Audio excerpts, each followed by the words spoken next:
마음이 콩밭에 가 있다라는 우리나라 속담이 있죠. 이 말은 현재 해야 할 일은 놔두고 속마음은 엉뚱한 곳에 향해 있다, 이런 의미입니다. 그런데 왜 마음이 콩밭에 가 있다고 하는지 아세요? 뭐 여러 밭이 있지 않습니까? 저 같으면 수박밭, 포도밭, 또 사과밭 좋아하는 거 많은데 왜 하필 콩밭이냐? 이 속담은 조선시대 때 이 가난한 농부들이 부잣집 땅을 빌려서 소작농을 할 때 그 이제 임대료가 너무 비싸니까 주인 없는 척박한 짜투리 땅을 이제 개간을 해가지고 또 논두렁 같은 곳에다가 이 콩을 심었다고 합니다. 이 콩은 잘 돌봐주지 않아도 잘 자라고 하니까 얼마나 콩이 잘 자랍니까, 그렇죠? 그 보면은 요즘도 차를 타고 가다 보면 논두렁에다가 이렇게 콩들을 많이 심어 두세요. 짜투리 땅 같은 데다가. 그런데 이 추수할 때가 되면 이 소작민들이 밭일을 하다가도 막 이렇게 아무렇게나 이제 심어놓은 콩이니까 이 누가 행여나 이 서리를 해가 버리는 건 아닐까. 그리고 새들이 와서 이 또 콩을 다 먹어버리거나 들짐승들이 다 씹어 먹어버리진 않을까, 이런 걱정을 했다고 그럽니다. 이렇게 마음이 콩밭에 가 있어서 밭일에 집중하지 못해서 그런 것에서 이제 이런 속담이 유래했다고 합니다. 신앙생활도 저는 그런 비슷한 모습들이 있다고 봅니다. 주된 일은 신앙이며 하나님을 믿는 것인데 정작 관심은 이 세상 일에 치우치고, 그래서 영적인 것보다는 육적인 일에 매여서 있는 우리의 모습이 저는 이런 속담과 비슷하지 않느냐, 이런 생각을 하게 됩니다. 죽은 나사로를 살리신 주님의 기적과 능력을 통해서 사람들은 하나님의 살아계신 능력을 보게 된 거예요. 그리고 이 사건을 통해서 사람들은 그동안 자신들이 알고 있었던 나사렛 예수에 대한 인식에서도 큰 변화를 겪게 되었습니다. 세상에서 죽음보다 강한 것은 없지 않습니까? 그래서 히브리서 기자도 2장 14절, 16절 거기에서 이렇게 말씀하셨어요. 죽기를 무서워함으로 일평생 매여 종노릇하는 모든 자들을 주께서 놓아주려고 십자가를 감당하셨다, 그 얘기를 하는 거예요.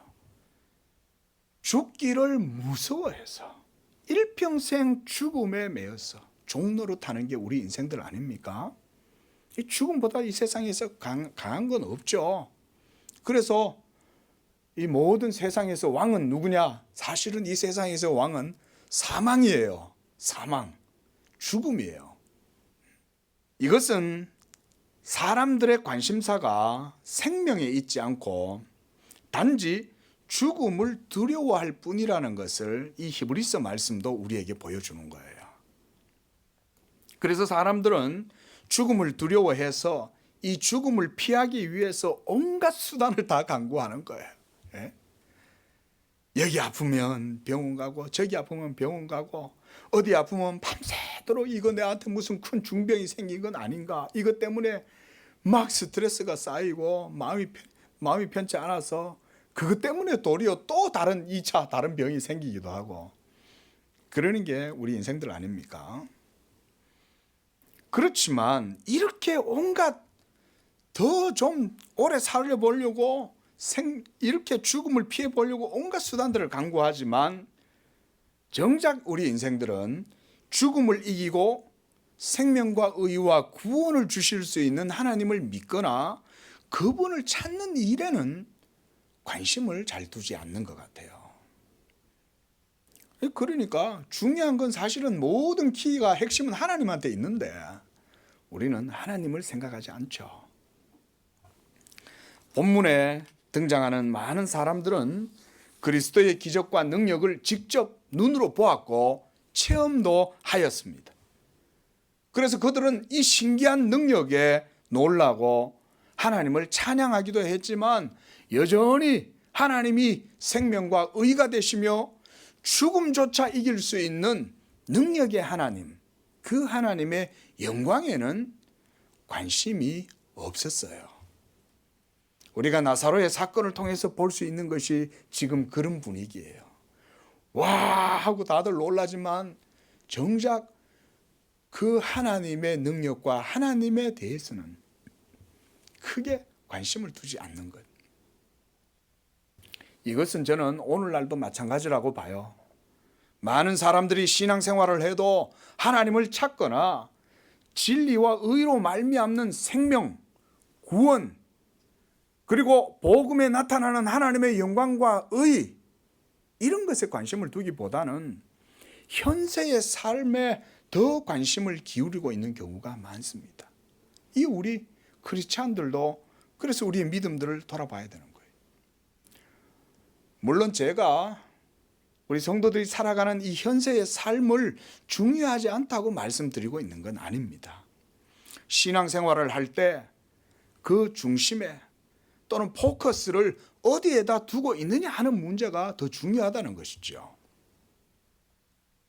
사도는 로마서 14장 17절에서 하나님의 나라는 먹는 것과 마시는 것이 아니요 오직 성령 안에서 의와 평강과 희락이다, 이렇게 말씀을 하셨어요.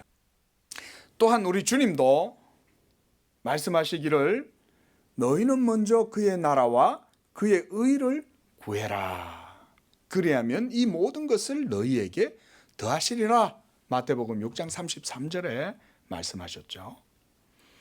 자, 우리의 신앙이 먹고 마시고 입고 살아가는 이런 육적이고 일상적인 문제에 포커스를 맞추고 있다면, 여러분들이 그런 것에 신앙이 치우쳐져 있다면 여러분들은 또한 그런 수준에서 하나님을 찾게 될 것입니다. 그렇죠? 그러니까 하나님 나라는요, 우리 세상 나라의 원리와 틀려요. 하나 넣으면 하나 나오고 이런 게 없어요. 하나님 나라는 믿음의 원리로 이루어지기 때문에 믿음을 가진 사람들이 더 큰 은혜들을 누려요. 그래서 하나님의 은혜와 복을 많이 누리려면 하나님께 대한 더 큰 믿음을 가지면 되는 거예요. 그게 하나님 나라인 거예요. 그래서 예수님도 이런 하나님 나라의 원리를 설명하시려고 하나님 나라는 빼앗는 것이다, 이렇게 얘기하셨어요. 침노하는 자는 빼앗나니, 그렇게 얘기했습니다. 그 영적인 특성을 그렇게 표현하신 거예요, 예수님이. 하나님의 나라를 크게 차지하시는 여러분들의 믿음 되시기를 축원합니다. 그래서 이런 육적인 일상적인 문제들을 생각하다 보면 바로 그런 수준에서 하나님을 찾고, 그러다 보면 하나님은 진리의 생명과 의보다는 그저 그분은 우리의 일용할 양식을 채워주시는 정도의 그런 분으로 우리가 생각하며 살아가게 될 것입니다. 신앙생활을 한다고 하지만 마음이 콩밭에 가 있다면 우리는 늘 여러분들의 눈앞에 펼쳐져 있는 실존적인 문제들에 휩싸여 가지고 이 땅만 바라보면서 살아가게 될 거예요.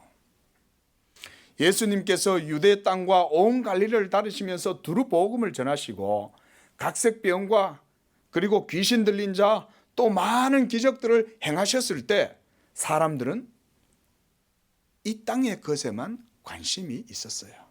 병 낫는 것 그 자체, 귀신이 나가는 것 그 자체, 오병이어의 사건, 칠병이어의 사건을 통해서 먹고 배부르게 된 그건, 이런 일들만 사람들은 관심을 가졌습니다.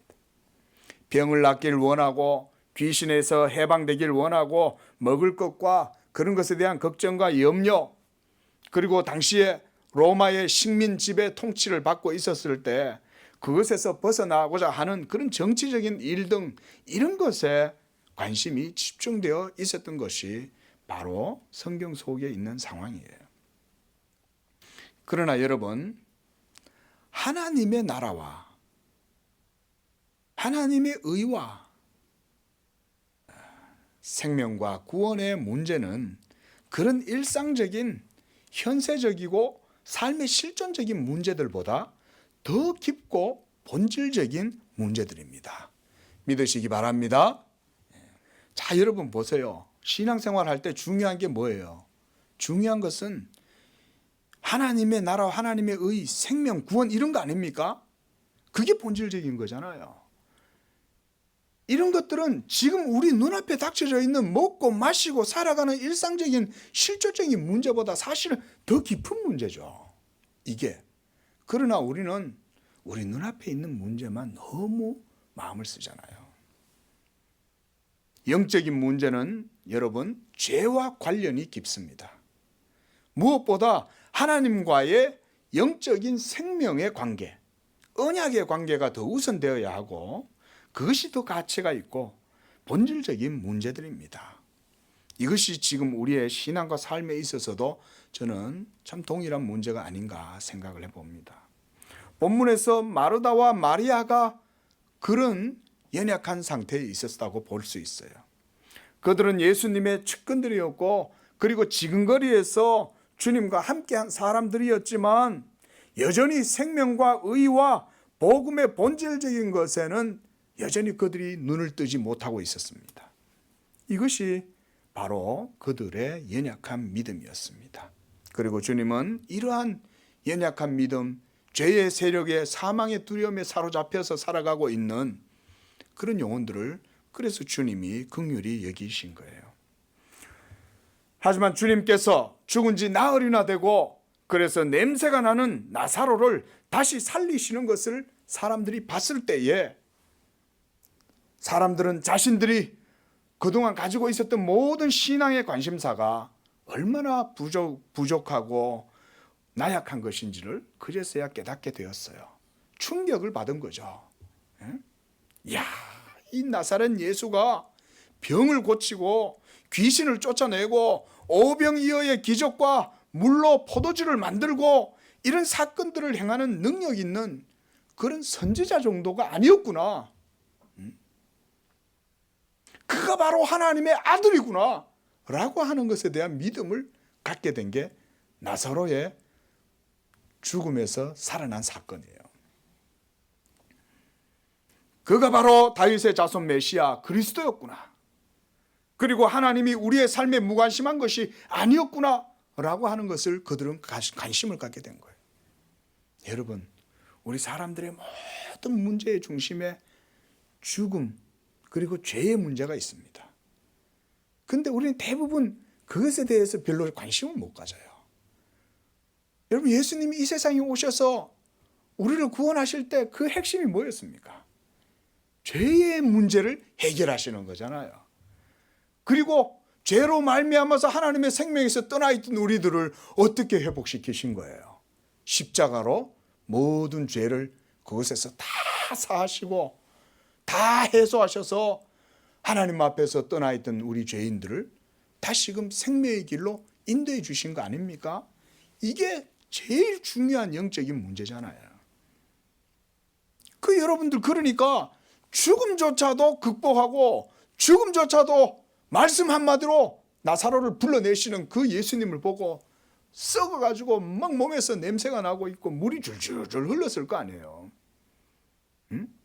아마 나사로를 둘러쌌던 그 삼배에는 막 송장에서 흘러나온 이 물이 다 묻어 있었을 거라고요. 그런데 주님께서 그를 살려내시는 걸 보고 그곳에 있었던 많은 유대인들이 깜짝 놀란 거예요. 예수 믿음이 장난이 아니구나. 죽은 나사로를 살리신 이 기적의 사건은 그러지 않아도 명성이 자자했던 나사렛 예수의 이름에 더욱 크게 이 이름을 드러낸 사건이 되었습니다. 여러분, 하나님의 아들 예수님이 2000년 전에 이 땅에 오신 것은 하나님께서 여러분을 죄와 사망의 권세 아래에 내버려 두려고 그런 것이 아니라 하나님의 깊은 사랑과 관심을 갖고 자기의 아들을 세상에 보내주신 사건입니다. 그리스도께서 십자가에서 죽으신 사건은 여러분을 위한 일이었고 하나님의 사랑을 나타내 보여주신 그런 사건이었습니다. 그래서 로마서 5장 8절에 우리가 아직 죄인 되었을 때에 그리스도께서 우리를 위하여 죽으심으로 하나님께서 우리에 대한 자기의 사랑을 확증하셨다 그랬습니다. 할렐루야. 하나님은요, 하나님의 그 사랑은 죽음보다 강합니다. 우리 성도님들이 예수님을 믿을 때 이 신앙의 고백을 하시면 여러분들의 삶의 경건의 능력이 깃들어요. 하나님의 사랑은 죽음보다 강하다. 우리 한번 따라하겠습니다. 하나님의 사랑은 죽음보다 강합니다. 무슨 문제가 있을 때 이걸 항상 되뇌이면서 하나님 앞에 기도하십시오. 주여! 하나님의 사랑은 죽음보다 강하지 않습니까? 지금 내가 당하고 있는 이 모든 실존적인 문제 앞에서 나의 연약한 믿음을 도와주시고 주님의 사랑을 확신하게 해주시옵소서. 주님의 사랑은 죽음도 이기는 능력 아닙니까? 나의 둘러싼 이 모든 연약한 믿음에서 나를 도우셔서 확신 가운데 이 모든 연약한 물을 건너가도록 도와주시옵소서. 이런 고백을 하면 저는 여러분들의 마음에 하나님이 큰 확신을 주실 것이라고 믿습니다. 여러분, 이렇게 하나님은요, 우리의 생각 위상으로 계시는 분이에요.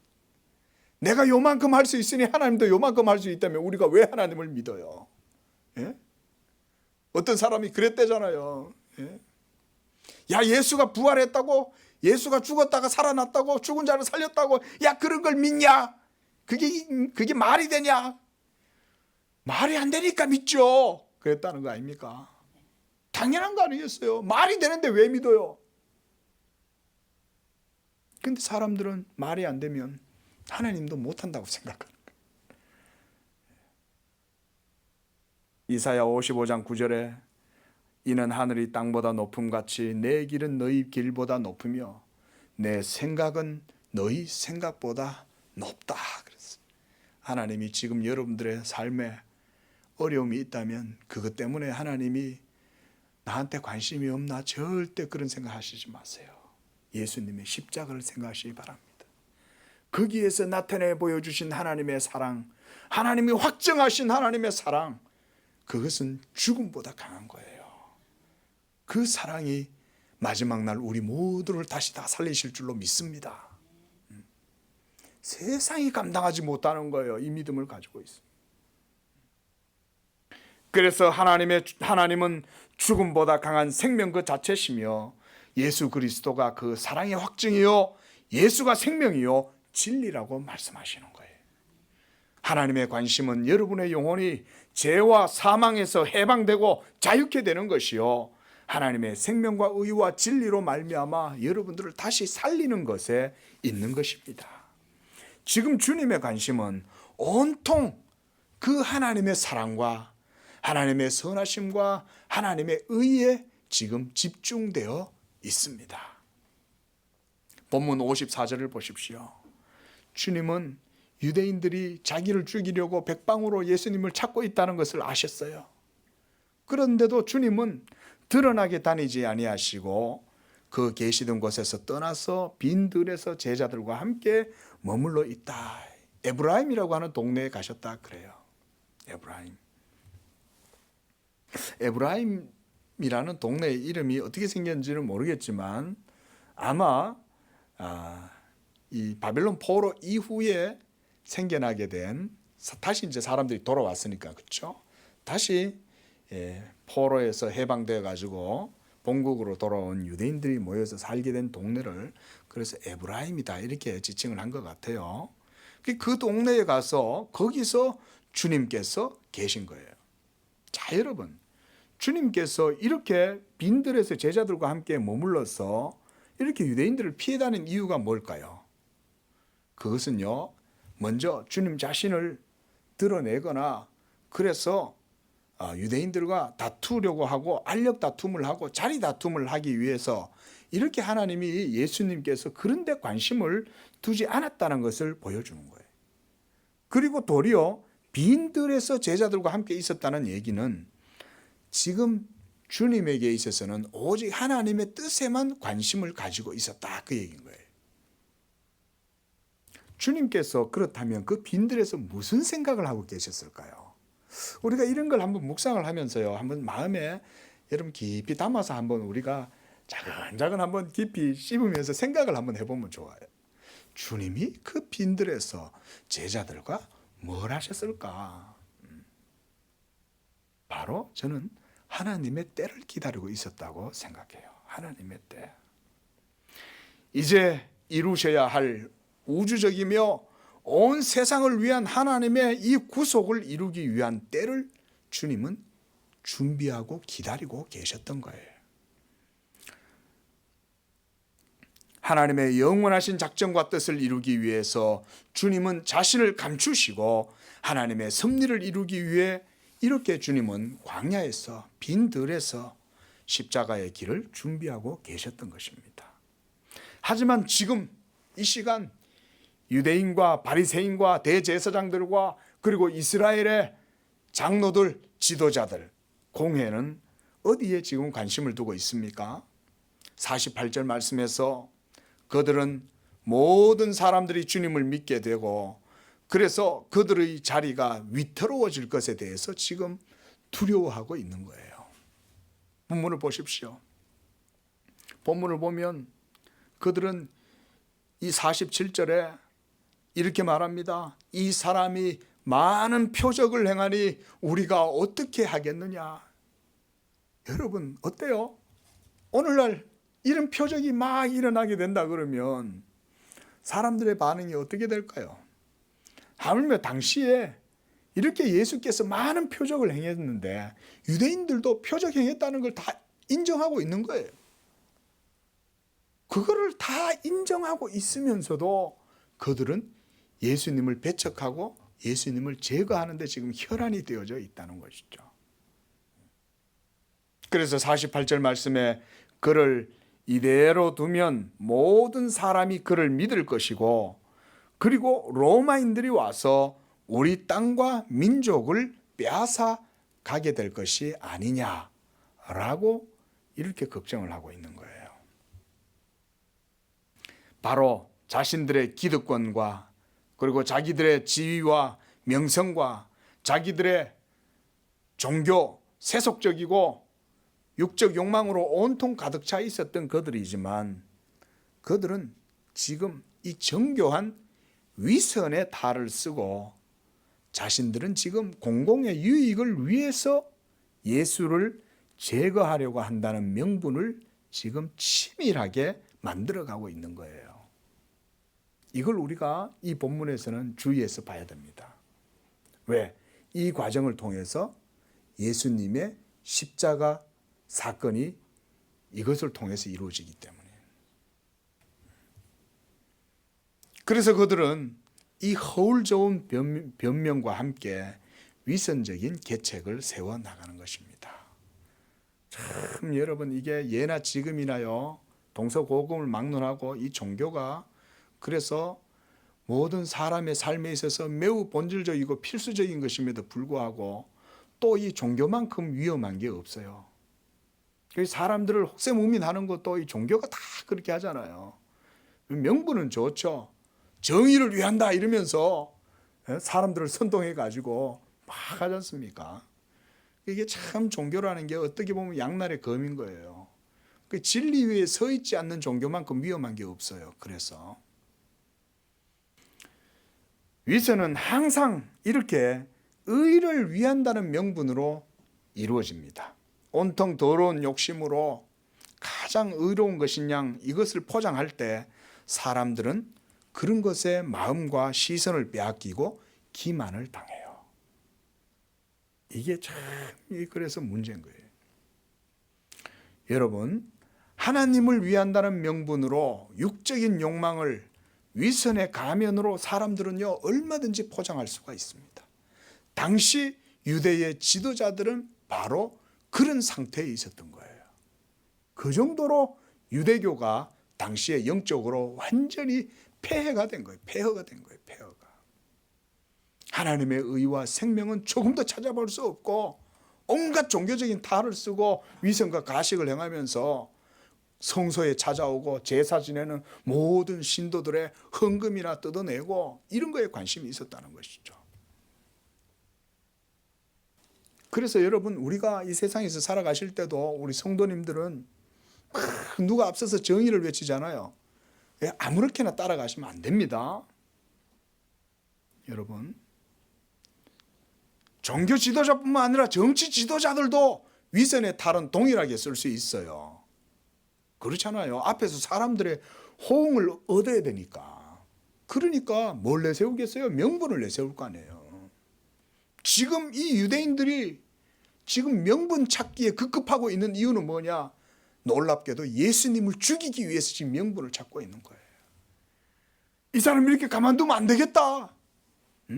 이러다가 우리나라가 이 로마에 완전히 지금 큰일을 당하겠다. 로마 군들이 쳐들어와 가지고 우리를 다 뒤집으면 어떡하냐. 정작 여러분, 놀라운 것은 이렇게 해서 예수님 때문에 이스라엘이 멸망한 게 아니죠.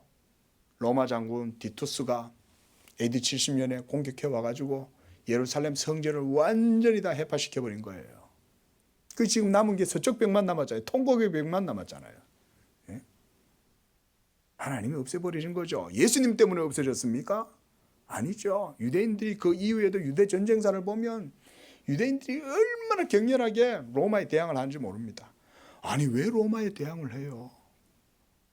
하나님께서 바벨론의 포로가 되라 그랬으면 바벨론 포로로 갔으면 아무 문제 없었잖아요. 근데 그거 말 안 듣고 하나님 앞에서 막 버티다가 그것 때문에 이스라엘 백성들이 얼마나 큰 곤욕을 당했는데, 지금 로마의 압제 아래 있으면 거기에서 편하게 지낼 수 있잖아요. 근데 로마의 대적에 마사다 전쟁이라든가, 여러분, 로마가 이스라엘 백성들이 대적을 하니까 로마가 이 예루살렘 지경에 있는 모든 성을 다 함락합니다. 싸그리 다. 그래서 여러분, 이 마사다라고 유명한 전투가 있잖아요. 바위 위에 성이 있는 거예요. 바위 위에. 그걸 무너뜨리기 위해서 로마가 3년 동안이나 공략을 해가 결국은 그 무너뜨리는데, 마사다에 있는 모든 유대인들이 전부 다 자결을 하죠.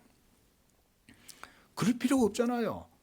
로마에 잘 순응하고 지내면 되는데, 결국은 예수님을 제거하고 예수님을 대적할 때 유대인들은 도리어 하나님께로부터 징계를 받은 거예요. 지금 유대인들의 이 유대 사회의 정치 집단인 바리새인과 대제사장들과 그리고 백성의 장로들이 하나님의 약속과 하나님의 나라에 관심이 없을 때에 그들은 이제 거대한 조폭 집단이 되었어요. 이게 종교 집단의 무서움이에요. 그리고 이제 그들의 연합전선은 자연스럽게 구축이 됩니다. 왜 이렇게 될까요? 저는 이 말씀을 묵상하는 가운데 한 가지 참 중요한 걸 깨달았어요. 이제 하나님의 때가 되어 가기에 하나님은 이들로 하여금 그렇게 하게 하시는구나.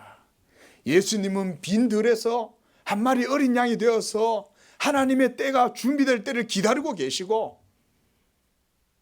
대제사장 가야바와 주님을 대적하는 세력들이 모여가지고 이제 협잡을 하고 있는 거죠. 뭘 하려고요? 하나님의 메시아를 잡아 죽일 생각을 지금 하고 있는 거예요. 그래서 우리가 오늘 읽은 이 본문의 말씀은 그래서 아주 중요한 본문입니다. 우리가 시편 2편 한번 찾아보시기 바랍니다. 시편 2편 말씀을 보면요, 1절 2절을 보면 어찌하여 이방 나라들이 분노하며 민족들이 헛된 일을 꾸미는가, 세상의 군왕들이 나서며 관원들이 서로 꾀하여 여호와와 그의 기름 부은 자를 대적하며, 3절에 그가 뭐라 그래요? 그들이 한번 읽어봅니다. 우리가 그들의 맨 것을 끊고 그의 결박을 벗어버리자 하는도다. 여러분, 이 시편은 그리스도 시편입니다. 이방과 그리고 유대의 관원들이 함께 협잡해가지고 지금 그리스도를 대적하면서 하나님께로부터 결박을 벗어버리자 하면서 막 하나님을 대적하고 있는 상황이 지금 오늘 우리가 읽었던 그 본문의 상황과 똑같은 거예요. 그러나 여러분 어떻습니까? 하나님은 어떤 분입니까? 4절에서 하나님은 어떻게 하셔요? 하늘에 계신 이가 웃으심이여. 모든 로마의 빌라도와 그리고 유대 제사장들과 종교 집단들이 다 한테 합쳐가지고 이 나사렛 예수를 죽이려고 민중들의 잔혹함을 전부 다 가라앉히려고 예수님을 희생양으로 삼은 거 아니에요. 예수를 십자가에 못 박아라. 예수는 죄가 없는데 십자가에 못 박아.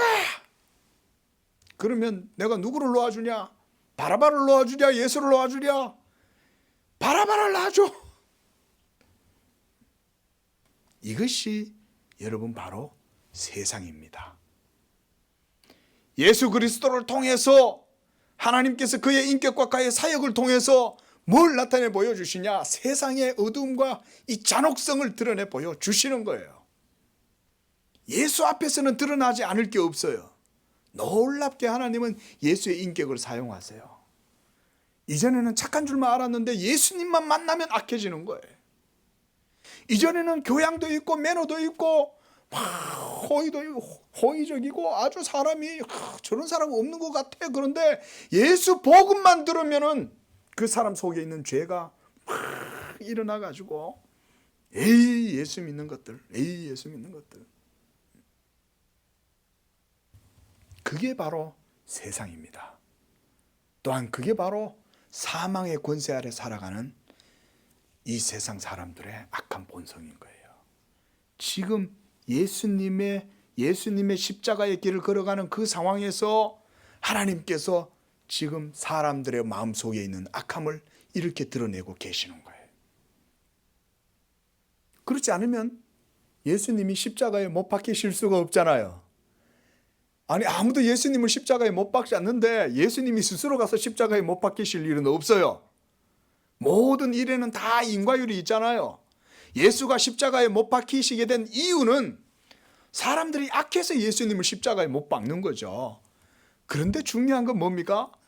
예수님이 그렇게 십자가에 못 박히실 때 사람들이 자기에 대해서 부당하고 불법적이고 횡포를 부리고 악하게 할지라도 예수님은 끝까지 하나님 아버지의 뜻에 순종하심으로 그들을 대적하지 않고 조용히 그 십자가의 길을 걸어가시는 거예요. 이게 본문에서 제일 중요한 교훈. 오늘 본문을 조금 더 보십시오. 여기 보니까 49절에 대제사장인 가야바가 이렇게 말해요. 너희가 아무것도 알지 못하는도다. 한 사람이 백성을 위하여 죽어서 온 민족이 망하지 않게 되는 것이 너희에게 유익한 줄로 생각하지 아니하는도다. 자, 이 말은 뭐냐면요. 가야바가요. 계책을 제시하고 있는 겁니다. 무슨 계책요? 이 눈에 가시 같은 예수를 제거할 계책은 그를 희생양으로 삼아서 제거를 해서 우리에게 닥친 이 모든 지금 현재의 문제를 해결할 수 있다. 한마디로 무슨 얘기입니까? 예수를 죽여라 이 얘기죠. 지금 가야바가요. 그걸 지금 하고 있는 거예요. 우리가 영화 같은 데 보면 어떤 나쁜 두목이 자기 바로 복심한테 다 일을 시키잖아요. 근데 야, 너 저놈 죽여 이럴 때 죽이라고 말 안 하죠. 야, 죄가 없으면 죄가 어디 좀 멀리 가면 우리 조직이 좀 편안해질 것 같은데 이러면서 자기 복심한테 이제 그걸 딱 시키잖아요. 그럼 이 복심은 두목이 죽이라고 말은 안 했죠. 그런데 이 복심은 무슨 생각하겠어요? 저 녀석 내가 죽여야 되겠다 그러는 거죠. 지금 이거요 그 얘기입니다. 지금 대제사장 가야바는 예수를 죽여라고 말을 하지 않지만 그가 희생양이 되어가지고 우리 모든 사람들의 공공의 이익을 위해서 제거가 되면 우리는 그 문제를 해결할 수 있다고 그 모여있는 모든 사람들에게 지금 그걸 안을 계책을 제시하고 있는 거예요. 그런데 놀라운 것은 바로 이렇게 악이 막 기승을 부리고 있을 때 바로 옆에서 이런 표현이 있어요. 51절 보십시오. 요한은요, 이 사건을 이렇게 또한 기록해 놓고 있습니다. 이 말은 스스로 함이 아니요 그 해에 대제사장이므로 예수께서 민족을 위하시고 또 민족만 위할 뿐 아니라 흩어진 하나님의 자녀들을 모아 하나가 되게 하기 위하여 죽으실 것을 대제사장 가야바가 그 악한 입으로 말했다, 이렇게 말하는 거예요. 하나님은 악인들의 모든 계책도 하나님이 선하게 쓰시는 줄로 믿으시기 바랍니다. 이게 하나님이 하시는 방법인 거예요. 사람들이, 악인들이 악을 저지를지라도 하나님의 성도들을 향하신 하나님의 거룩한 뜻, 하나님의 의로우신 뜻은 결코 패할 수가 없습니다. 하나님은 악인들의 악을 사용해서 예수를 십자가에 못 박게 하지만, 그리고 이 악한 가야바의 입에서 예수의 죽음에 대해서 이렇게 얘기를 했을 때 하나님은 도리어 그 말을, 이 악한 자의 입술에서 나온 말을 이렇게 쓰신다 이거예요. 그 해에 대제사장이므로, 여러분 대제사장이 하는 일이 뭐예요? 하나님 앞에서 1년 한 번 대제사장이 하나님 앞에서 대속죄일을 지내잖아요. 근데 이 대제사장 가야바의 손에 의해서 예수가 하나님의 어린 양으로 드려질 것에 대해서 얘기하고 있다 이거예요. 그래서 그의 죽으심을 통해서 민족을 위하시고, 여기서의 민족은요, 저 중동에 있는 이스라엘만을 위하는 게 아니에요. 언약 백성을 얘기하는 거예요. 하나님의 언약 백성들을 위하시고, 그리고 그 민족만 위할 뿐 아니라 흩어져 있는 이방인들, 하나님의 모든 자녀들을 모아서 그리스도 안에서 하나가 되도록 하시기 위해서, 하나님께서 그리스도 안에서 만유를 통일하시고 모든 믿는 자들을 한 가족으로 하나님이 다 자기 품으로 불러 모으실 것에 대해서 대제사장 가야바가 하나님께서 이렇게 섭리를 통해서 말하게 했다 이 얘기인 거예요. 하나님은 어떻습니까? 당나귀도 쓰시지 않습니까? 발람의 저주를 막은 것이 당나귀잖아요. 하나님이 당나귀의 입을 통해서도 이스라엘을 저주하는 것을 하나님은 막으신단 말이에요. 당신 왜 나를 때려? 왜 채찍질해? 왜 박차를 나한테 가하는 거야? 내가 지금 나가면 당신은 죽어, 저 천사한테. 근데 저렇게 천사가 나를 막고 있는데 왜 나를 발로 차? 이게 당나귀의 입에서 나온 말이에요, 여러분. 그러니 대제사장 가야바, 이 악한 사람의 입도 하나님이 이렇게 사용하시는 거죠. 자, 여러분, 이날부터 53절 보십시오. 이날부터 그들이 그래서 예수를 죽이려고 모의를 시작했다는 거예요. 구체적으로 이제 그러면 예수를 어떻게 죽일 것이냐를 그들은 이제 계책을 세우는 거예요. 그리고 이 계책을 알게 된 유다가 예수님을 파는 거죠. 자, 여러분, 복음서를 읽으실 때, 여러분들이 특별히 복음서를 묵상하실 때요, 그 시대의 상황 속에 우리가 깊이 들어가는 게 필요합니다. 그래야 복음서의 내용이 그냥 슬기슬기 이렇게 안 읽혀져요. 실제로 로마의 지배 아래에 있었던 당시의 유대의 사회 속에, 그 상황 속에 들어가서 본다 생각하면 성경을 훨씬 여러분 우리가 리얼하게 읽을 수 있습니다. 그러니까 당시에 여러분 이 유대인들의 기세가 얼마나 대단했는지 오늘 본문 말씀에 46절에 보면 어떤 바리새인은, 어떤 사람은, 이 바리새인들이 워낙 예수에 대해서 적대적이다 보니까 예수의 하신 일을 그들한테도 다 이렇게 보고를 하는 거예요. 첩자인 거예요. 첩자, 이런 사람이 있는 거예요. 예수님을 따라다니면서도 하나님의 은혜에 만족하고 기뻐하고 감사해서 그것 때문에 즐거워해야 할 이런 상황에 이 사람은 지금 유대인들한테 가서 고소할 생각을 하는 거예요. 헛된 충성심으로, 헛된 일을 위해서 열심히 지금 애를 쓰는 거죠. 여러분, 이게 바로 당시의 영적인 상황이었습니다.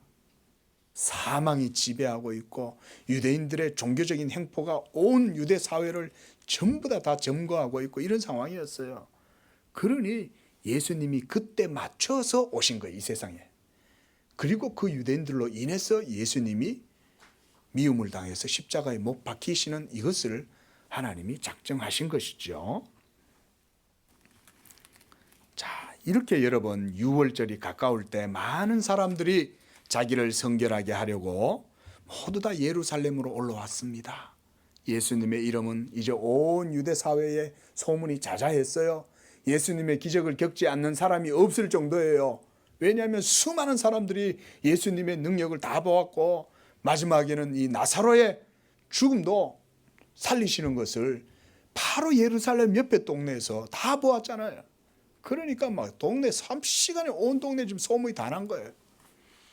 그래서 여러분 이 일이 있고 난 이후에 주님이 바로 메시아로 칭송을 받으면서 나귀를 타시고 예루살렘 성을 입성하시는 사건이 일어나는 거예요. 여러분 어때요? 다 주님의 계획하심 속에서 하나하나 그죠? 단계를 다 밟아가는 거죠. 하나님은요 이렇게 일하셔요. 빈틈없이 철저히 준비하시되 악한 사람들 속에서도 하나님은 황무지와 쓰레기 속에서도 장미꽃을 피우실 수 있다. 예? 사성도 여러분, 오늘 말씀을 통해서 이와 같이 하나님이 우리를 위하여 일하시는 것을 볼 수가 있었습니다. 하나님은 여러분들을 위해서 모든 일들을 다 준비하고 빈틈없이 철저히 계획 가운데 이루어가시는 줄로 믿으시기를 바랍니다. 우리의 삶의 때로 연약해서 죄로 말미암아 여러 가지 실존적인 고통 가운데 있다 할지라도 우리 주님은 여러분들에게서 눈을 한시도 떼지 않습니다. 불꽃 같은 눈동자로 여러분들을 돌보시고 예수 그리스도의 은혜와 복과 능력으로 여러분들과 함께 하셔서 마지막 날까지 우리들을 굳게 지키시고 함께 하실 줄로 믿으시기를 바랍니다. 기도하겠습니다.